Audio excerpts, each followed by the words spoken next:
नमस्कार, city post पे आपका स्वागत है। मैं हूं आपके साथ वसीर। बिहार चुनाव के बाद लगातार राजनीतिक गलियारे में कयासों का बाजार गर्म है। कभी आरजेडी की तरफ से बयान जारी होता है कि उनके जेडीयू के कुछ विधायक हैं जो हमारे संपर्क में हैं, और आज जेडीयू के जो मुख्य प्रवक्ता हैं संजय सिंह, उनका एक काफ़ी रोचक बयान आया है कि आरजेडी के 3 दर्जन विधायक जो हैं वो जेडीयू के संपर्क में हैं, और 14 तारीख के जो खरमास खत्म होता है उसके बाद ये 3 दर्जन विधायक जो आरजेडी के हैं वो जेडीयू ज्वाइन कर सकते हैं। ये बहुत बड़ा बयान है आज क्या राजनीतिक गलियारे में। हम बात करेंगे, आरजेडी के प्रवक्ता है प्रशांत कुमार मंडल जो प्रदेश प्रवक्ता है, उनसे हम बात करेंगे। सर, लगातार जैसे कि पहले श्याम रजक जी का बयान आया था कि जेडीयू के कुछ विधायक संपर्क में, आज जेडीयू का बयान आया कि 3 दर्जन आरजेडी के विधायक उनके संपर्क में, और 14 तारीख के बाद कुछ भी हो सकता है। देखिए, राजद के जो भी कार्यकर्ता होते हैं वो विचारधारा की लड़ाई लड़ते हैं, वो समाजवादी पृष्ठभूमि के होते हैं, समाजवाद की लड़ाई लड़ते हैं। आप संजय सिंह जो जदयू के मुख्य प्रवक्ता हैं उनके बयान की बात कर रहे हैं। पिछले 5 साल से भी तो ये लोग सरकार में थे। अभी नीतीश कुमार जी ही मुख्यमंत्री थे बिहार के, पहले भी हमारे 80 विधायक थे। 5 साल में इन्होंने कितने विधायकों को हमारा तोड़ लिया।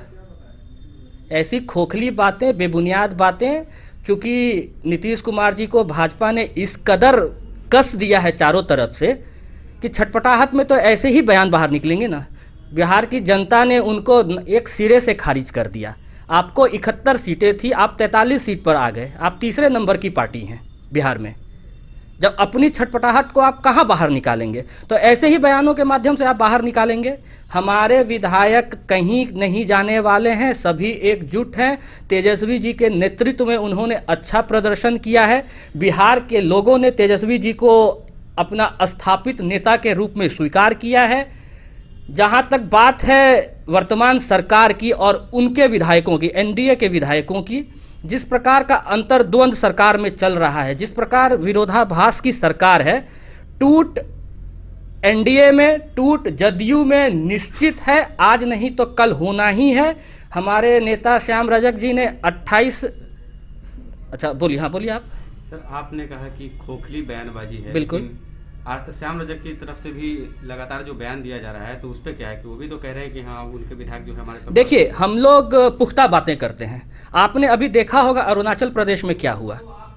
सरकार में भारतीय जनता पार्टी थी और मुख्य विपक्ष के रूप में जदयू थी। वहाँ पर 6 विधायकों को जदयू के 6 विधायकों को भाजपा ने तोड़कर अपने में मिला लिया। तो इसलिए मैं कह रहा हूं कि ये एक विरोधाभास की सरकार है। अंतर्द्वंद बिल्कुल इस सरकार में जारी। आप देख रहे होंगे पिछले 2 महीने से कैबिनेट का विस्तार तक ये लोग नहीं कर पाए हैं। मंत्रिमंडल का जो विस्तार होना था, जो 15 दिन के भीतर होना था, 2 महीने में भी ये नहीं कर पाए हैं। इसलिए मैं कह रहा हूं कि हमारे विधायक कहीं नहीं जाने वाले हैं, कुछ नहीं होने वाला है। जो भी टूट फूट या कुछ भी होगा वो देखिएगा। ये विरोधाभास की सरकार, ये स्वयं के अंतर्द्वंद से लोग छटपटाहट में उनको छोड़कर इधर आएंगे।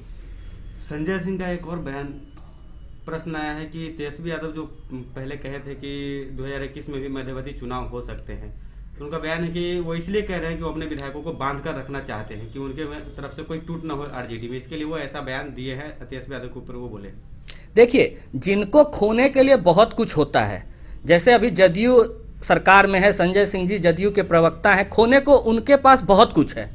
तो अपने आप को, अपने विधायकों को किस तरह वो मोटिवेट कर सकते हैं, बांध के रख सकते हैं, इसलिए इस तरह की खोखली बातें और बेबुनियाद बातें वो कर रहे हैं। तेजस्वी जी ने वर्तमान जो बिहार की राजनीति है, जिस प्रकार की अस्थिर सरकार अभी चल रही है, एक भी कैबिनेट की मीटिंग हो नहीं पा रही है, पदाधिकारियों को ट्रांसफर में जिस तरह से परेशानी हो रही है, उसमें बात नहीं बन पा रही है, सरकार उसमें एक तालमेल के साथ काम नहीं कर पा रही है। इन सभी चीज़ों को देखते हुए ही तेजस्वी जी ने कहा कि अगर मध्यावधि चुनाव 2021 में हो जाए तो ये कोई आश्चर्य की बात नहीं होगी। राबड़ी देवी के ऊपर उन्होंने कहा है कि वो हमको न्योता दे रही है, हम लोग उनके पास जाने को तैयार नहीं है। यानी एक बार महागठबंधन छोड़ दिया तो दोबारा जाने। देखिए, नीतीश जी की पृष्ठभूमि भी समाजवादी रही है। 2015 में वो गठबंधन में हमारे साथ थे। छोटी पार्टी होने के बावजूद हमने उनको मुख्यमंत्री का पद दिया। हम, जैसा कि मैंने आपको पहले ही कहा, हम लोग समाजवादी लोग हैं, समाजवादी विचारधारा से लैस लोग हैं। जो भी समाजवादी पृष्ठभूमि को ध्यान में रखकर, सामाजिक न्याय की बात को ध्यान में रखकर राजनीति करेगा, अगर वो हमारे पास आएगा तो हमने हमेशा उनका सम्मान किया है। राबड़ी देवी जी ने इसी संदर्भ में, हमारी नेत्री हैं, पूर्व मुख्यमंत्री रही हैं बिहार की, इसी संदर्भ में उन्होंने कहा होगा कि अगर समाजवादी लड़ाई को जो भी लोग मजबूत करने की कोशिश करेंगे, अगर उनमें ये भावना है तो हम उस पर विचार कर सकते हैं, ऐसा ही उन्होंने कहा था। ऐसा, लेकिन आप ये अगर मान के चल रहे हैं कि उन्होंने उनको न्योता दिया, ऑफर किया है, ऐसी कोई बात नहीं है। हमारा नेतृत्व तेजस्वी जी ही करेंगे। बिहार के लोगों ने, बिहार के युवाओं ने तेजस्वी जी में ही क्षमता देखी है और उनका नेतृत्व स्वीकार किया है।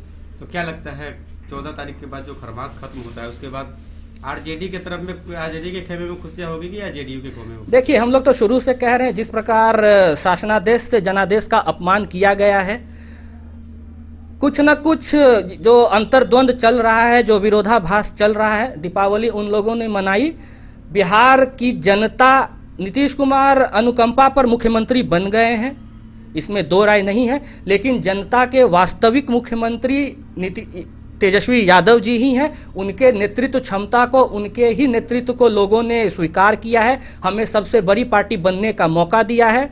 दीपावली उन लोगों ने मनाई, हमें पूर्ण आशा है और बिहार के लोगों की भी आशा और आकांक्षा है कि होली राजद मनाए और तेजस्वी जी मुख्यमंत्री बने।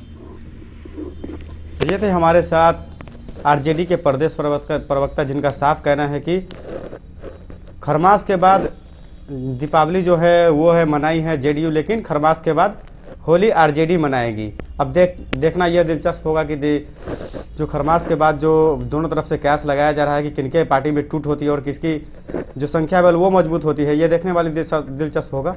अगर आपको ये वीडियो अच्छी लगे तो अपने दोस्तों के साथ शेयर करें। धन्यवाद।